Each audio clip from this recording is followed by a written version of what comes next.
क्यों दिन बाद आई हो आज? अरे मुझसे पूछ रही हो? अरे सौलत, इतनी बार तुमसे मिलने को दिल चाहा, लेकिन ना जाने तुम क्यों नहीं मिलके देती।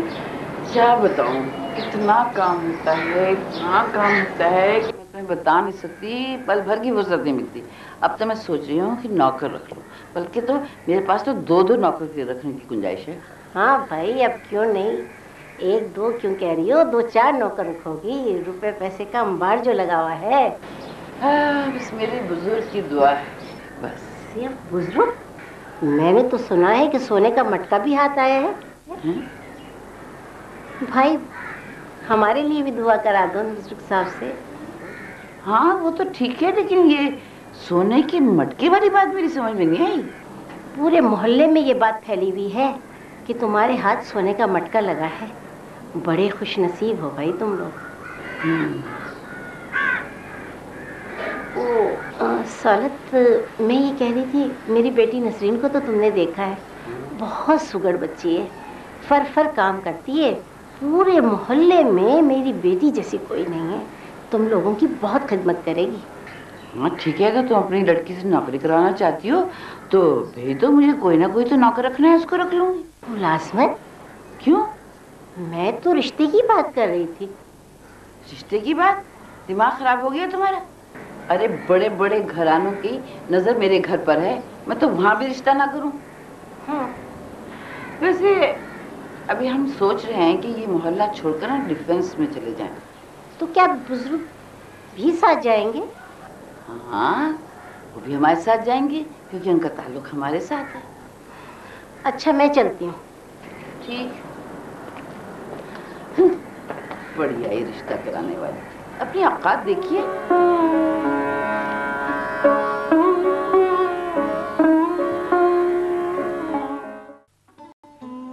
देखो सौरभ, मैं तो सिर्फ इतनी बात जानता हूँ कि अगर बच्ची की उम्र शादी के लायक हो जाए तो आदमी को वक्त ज़ाया नहीं करना चाहिए। अब रिश्तेदारों से, खानदान वालों की तरफ से इतने रिश्ते आए और तुमने सबको धुतकार दिया, टका से जवाब दे दिया। अब आसपास से मिलने जुलने वालों की तरफ से रिश्ते आ रहे हैं तो उनमें भी तुम मीन मेख निकाल रही हो।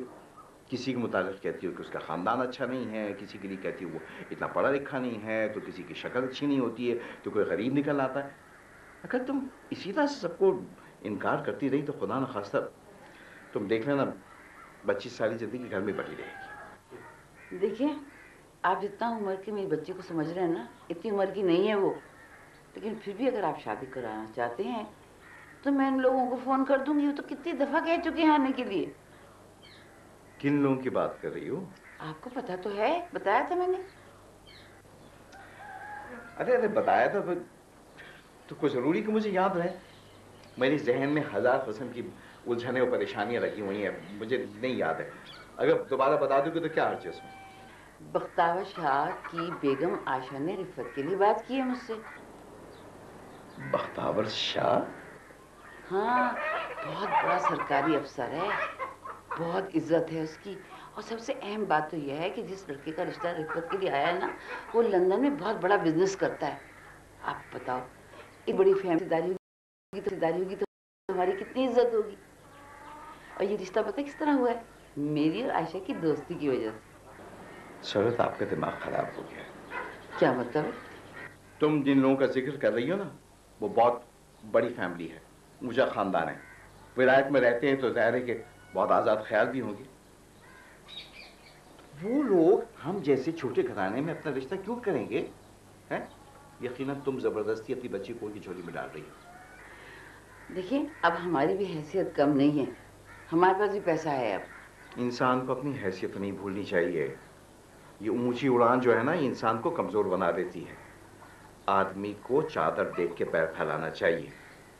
अगर हद से ज्यादा हाफिज बढ़ जाएगी ना तो आदमी सिर्फ अपने मुतालिक सोचता है, दूसरों के मुतालिक जो है ना उसके दिल में हमदर्दी खत्म हो जाती है। आप तो हर वक्त फलसफा ही भगाते रहते हैं। मैं फलसफा नहीं भगा रहा हूँ, मैं सीधी सादी बात कर रहा हूँ। मैं तुमको समझाने की कोशिश कर रहा हूँ कि तुम समझ जाओ। ये तो ठीक है, लेकिन मैं आयशा को इनकार नहीं कर सकती हूँ। उन्होंने रिफत को तो देखा है, लेकिन अपनी तसल्ली के लिए वो फिर आना चाहते हैं यहाँ पे। देखो, मैं अपनी बेटी को जानता हूँ। مجھے رفت کی سیرت پر، اس کے مزاج پر پورا بھروسہ ہے، مگر ہماری بچی سیدھے سادے ماحول میں پلی بڑھی ہے، وہ اتنے مختلف ماحول میں جا کے کیسے نبھا کرے گی؟ اگر وہ ان کی طرح سے مغرب زدہ ہو گئی، خدا نخواستہ، تو پھر کیا ہوگا؟ ضروری تو نہیں ہے کہ ایسا ہو، پھر یہ بھی تو دیکھیں کہ وہ ہر طرح سے اچھے لوگ ہیں۔ ٹھیک ہے بابا، تم سے بحث کرنا تو فضول ہے، جو تمہارے جی میں آتا ہے تم کرو، مگر اتنا سوچ لو کہ بعد میں پچھتانا نہ پڑے۔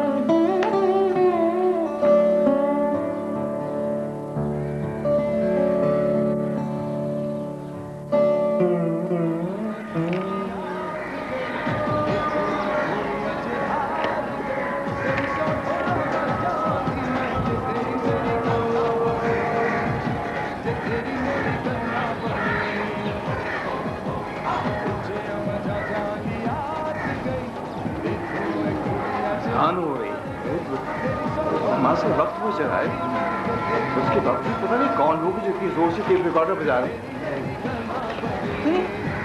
پاس پڑوس میں طرح طرح کے لوگ رہتے ہیں، کسی کا کوئی لحاظ نہیں، کوئی خوف نہیں ہے۔ ہاشم علی، بات اصل یہ ہے کہ معاشرے میں بے حسی پھیل گئی ہے، نہ کسی کا کسی کو لحاظ ہے، نہ کوئی احترام۔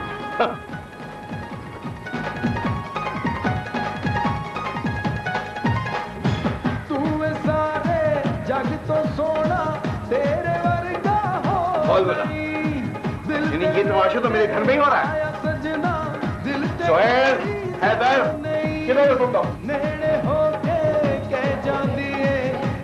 لوگ؟ تم کو اس بات کا خیال نہیں کہ اس گھر میں اتنی زور سے ٹیپ ریکارڈر بج رہا ہے، کچھ نہیں کہ کیا ہو رہا ہے؟ جاؤ ٹیپ ریکارڈر بند کر کے آؤ، ابھی بند کر کے آؤ۔ اذان ہو رہی ہے، نماز کا وقت ہو گیا ہے، اور کیا اتنی زور سے ٹیپ ریکارڈر بجایا جا رہا ہے؟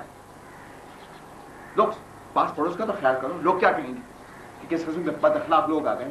ارے بھائی، کوئی بیچارہ بیمار ہو، کوئی آرام کر رہا ہو، کسی کا کوئی فکر نہیں، کوئی لحاظ نہیں۔ حد ہو گئی، ذرا سے جھیل کیا دی کہ سر پہ چڑھ گئے۔ دیکھو کان کھول کے سن لو تم لوگ، اب کسی نے اتنی زور سے اگر ٹیپ ریکارڈر بجایا نا تو خدا کی قسم وہ ٹیپ ریکارڈر اٹھا کے میں باہر پھینک دوں گا اور تم لوگوں کو بھی رفو چپل کر دوں گا۔ ہاں، حد ہو گئی۔ اس وجہ سے کیا کہ خوشحالی کے آگے کہ سب لوگ آپس سے باہر ہو گئے۔ ان کو دیکھو دیکھو، الٹی ٹوپی لگا کے کھڑے ہوئے ہیں، اس کی کھوپڑی بھی الٹی ہو گئی ہے، پتہ ہی نہیں چلتا کہ آ رہے ہیں کہ جا رہے ہیں۔ بہت ہو گئی، اور اسے تمہارا نتیجہ ہے، تم نے اتنی ڈھیل دی ہوئی ان کو۔ کان کھولے، خبردار جو آئندہ کسی میں اس میں زور سے ٹیپ ریکارڈر بجایا، سمجھے؟